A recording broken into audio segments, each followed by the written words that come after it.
So what happens when the power goes out for more than just a couple of hours? Well, the whole game changes, right? It stops being a minor inconvenience and starts being about safety, about health, and honestly about morale. We're going to dive into a really practical guide, built from some tough, real-world experience on how to not just get by, but actually stay comfortable and safe when the grid goes down for a while. And this quote right here, it just cuts right to the bone. Being unprepared isn't some abstract idea. It's a cold, miserable, and yeah, a really dangerous reality. This is that sinking feeling you get when you realize your plan wasn't really a plan at all. 14 days. Just let that number sink in for a second. 2 full weeks. This wasn't some weekend adventure. That is an eternity when you're stressed out and trying to keep your family's spirits up. It just goes to show how long you might really be on your own. And that brings us to a huge point. This is not just about calories. The ability to cook a hot meal in a crisis, it's a massive psychological boost. It gives you a sense of control, a little piece of normalcy when everything else is chaos. It's truly the difference between feeling like a victim of the situation and feeling like you're actually managing it.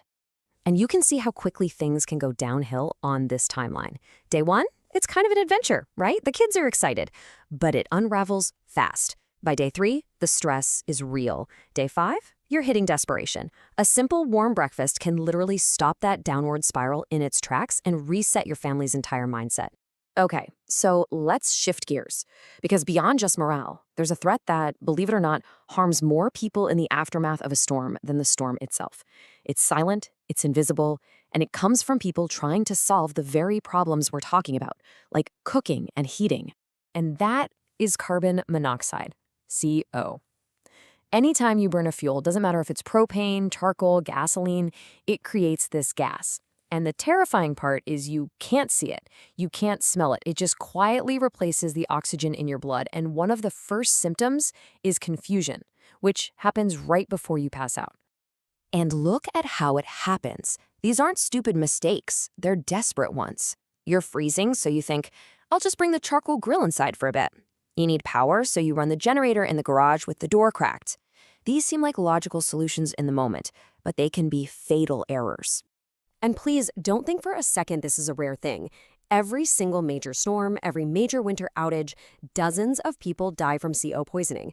These aren't just statistics. They are completely preventable tragedies that happen over and over again because folks just don't know the risks. And this isn't just theory. The author of this guide nearly became one of those statistics. She was using a small camp stove indoors and thought an open window was enough ventilation. It wasn't. Her family started feeling sick, and the only thing that saved them was the shrieking alarm of a simple detector. And that right there is the fix. For about $25, a battery-powered CO detector is the single most important piece of emergency gear you can own. Period. It's not negotiable. Get them, put one on every floor of your home, and test them. It's a simple little device that takes all the guesswork out of the equation. Okay, so now that we've covered the biggest what not to do, let's get into the good stuff, the practical solutions. How do you actually feed your family safely and, efficiently? It all starts with having the right tools and a super clear plan. So here's a system that's been tested and proven to work. You've got 2 parts. Your primary workhorse is a dual-burner propane stove, basically a portable version of your kitchen cooktop. Hook that up to a 20-pound propane tank from a grill, and you're set for weeks. Then your backup is just a regular old charcoal grill. It's perfect for those morale-boosting meals like grilling up the meat from your thawing freezer, and it doesn't use up your precious propane. And just as important as how you cook is what you cook. You need a priority plan. It's simple, really. The first day, you eat the stuff that's going to spoil first. Everything in your fridge. Then, over the next few days, you cook what's thawing in the freezer. Only after all of that is gone do you even touch your pantry supplies like canned goods and pasta. It just makes sense, right? No waste, and you eat better, longer.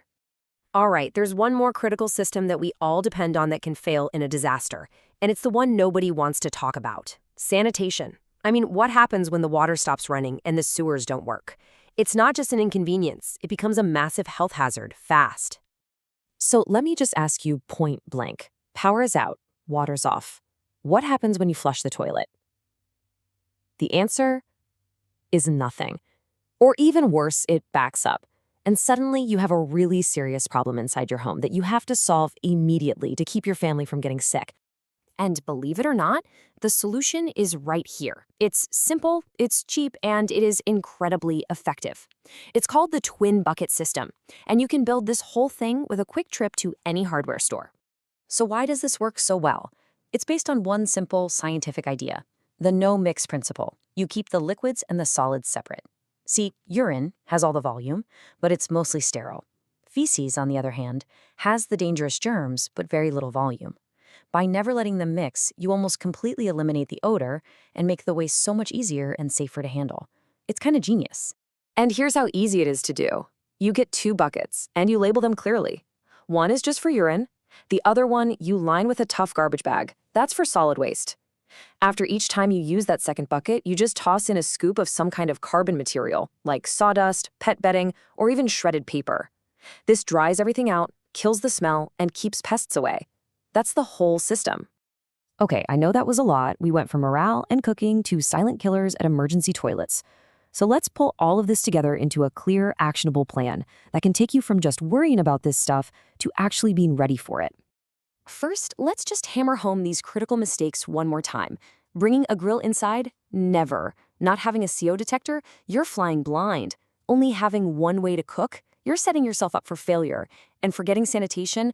You're inviting a whole new disaster into your home. The fixes for all of these are so simple if you just do them ahead of time.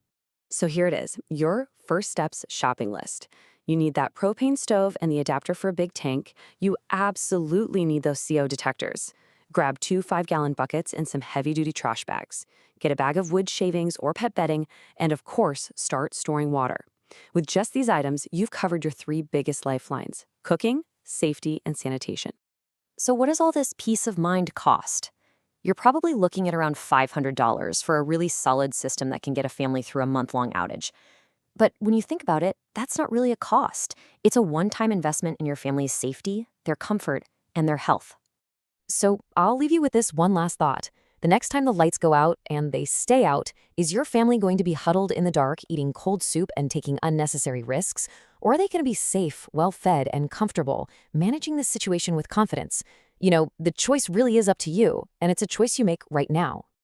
Thanks for joining us for this explainer. Stay safe out there and stay prepared.